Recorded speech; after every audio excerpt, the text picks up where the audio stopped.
Pour moi, le parcours a commencé en 1995, où j'ai commencé mon apprentissage chez les Compagnons du Devoir. Je suis parti donc sur le Tour de France. J'ai été embauché en tant que salarié dans une entreprise sur Toulouse pendant 3 ans. Ensuite, j'ai décidé de monter mon entreprise. J'ai travaillé pendant 5 ans à mon compte tout seul. En 2010, donc, mon beau-père a pris la retraite et on a repris son entreprise. Moi, je suis rentrée dans l'entreprise en 2007, donc c'était encore l'entreprise de mon père. Je faisais les devis, j'appelais des clients, tout ce qui était secrétariat. J'ai suivi une formation en assistant de direction à la Chambre des métiers, donc diplôme que j'ai eu. Ensuite, on a repris l'entreprise et voilà, ça fait maintenant 6 ans que ça dure. J'ai dirigé l'entreprise de 2010 à début 2016 et depuis le début d'année, là, j'ai laissé la direction à mon mari Michael. Actuellement, nous sommes 8, dont 2 apprentis et un jeune qui est aussi sur le Tour de France. Tous les 6 mois, on reprend un jeune pour la formation. Donc ça, c'est vraiment important pour notre entreprise de former des apprentis. On forme toujours des apprentis. L'an dernier, l'apprenti qu'on avait formé pendant 2 ans a été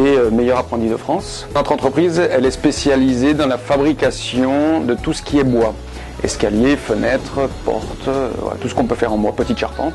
Tout ce qui est spécial, les moutons à 5 pattes comme on dit. On travaille pour essentiellement du particulier, mais également du monument historique. Quand ils travaillent dans des églises ou un château, restauré.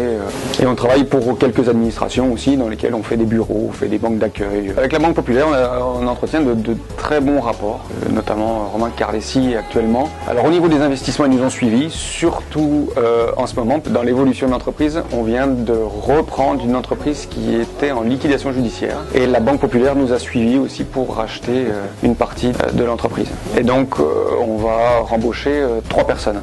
On a déménagé en 2015, on a changé de local, on est passé d'Aiguefonde à Bout du Pont de l'Arne et petit à petit on s'agrandit et tout se passe bien pour le moment du moins. Voilà. On vient de reprendre une entreprise qui était en liquidation judiciaire. C'est une branche qu'on n'avait pas, l'agencement, donc qui va venir se greffer sur tout ce qu'on sait déjà faire avec du personnel formé. On travaillait déjà avec elle puisqu'on lui fabriquait tout ce qui était menuiserie bois et elle nous fabriquait tout ce qu'on avait besoin en agencement. Donc ça a été normal et c'est dans la continuité qu'on se positionne en tout cas pour la reprise. On a travaillé avec la Chambre des métiers et la DEFPAT. Je les remercie qui nous ont permis de solidifier les bases qui ne l'étaient pas forcément à ce moment-là. On a la chance d'être bien entouré, d'avoir des collaborateurs sur qui on peut s'appuyer. Ça c'est important aussi parce que il y a la tête, il y a la direction, mais il y a aussi toutes les personnes qui travaillent avec nous et ce sont vraiment des gens sur qui on peut s'appuyer, qui sont consciencieux. On a de très bons retours de nos clients et vraiment ça c'est une satisfaction quotidienne.